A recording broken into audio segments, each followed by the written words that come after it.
Dia jelas seorang buronan pembunuhan, namun gerakannya saat menyandera justru sangat lembut, seolah takut melukai wanita itu. Tali di pergelangan kakinya pun diikat sangat longgar hingga nyaris tak berarti. Pria itu kemudian mengambil daging beku dari kulkas dan memasaknya dengan sangat terampil. Sebelum menyuapi sang wanita, ia bahkan meniup sendoknya berulang kali agar tidak kepanasan. Saat malam tiba, ia melepaskan tali dan bersiap pergi. Namun di luar penuh dengan patroli polisi. Ia pun terpaksa meminta izin menumpang semalam lagi dan berjanji akan segera pergi besok pagi. Keesokan harinya, Henry melihat berita buronan di koran dan menyadari pria itu adalah orang yang sama. Saat Henry merasa ketakutan, ibunya justru berinisiatif mengambil tali dan mendekat demi keselamatan mereka. Namun pria itu malah menggelengkan kepalanya.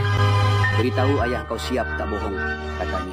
Pria itu hanya ingin wanita itu tak dituduh sembunyikan buronan. Biar tidak tegang, dia mengajak wanita itu mencicipi sarapan buatannya. Henry juga menyarankan ibunya mencoba. Baru satu suap, Ella terhenti karena rasanya sangat lezat hingga ia terus melirik Nick. Namun saat hari buruh, kereta libur sehingga Nick harus menginap lagi. Sebagai balas budi, Nick sukarela mengurus rumah, memperbaiki tangga, dan merapikan barang. Dia juga memperbaiki mobil Ella sambil mengajari Henry ganti oli layaknya ayah penyayang. Dia lalu mengajari Henry posisi tubuh yang tepat saat bermain bisbol. Melihat kelembutan Nick, Ella tak lagi takut melainkan merasa hangat. Ia pun segera membantu menjahit celana Nick. Saat tatapan mereka bertemu, suasana terasa manis. Namun ketukan pintu mendadak memecah keheningan. Nick segera menahan Ella dan memberi isyarat pada Henry untuk mengalihkan perhatian orang di luar. Ternyata itu hanya tetangga yang memperingatkan adanya buronan di sekitar.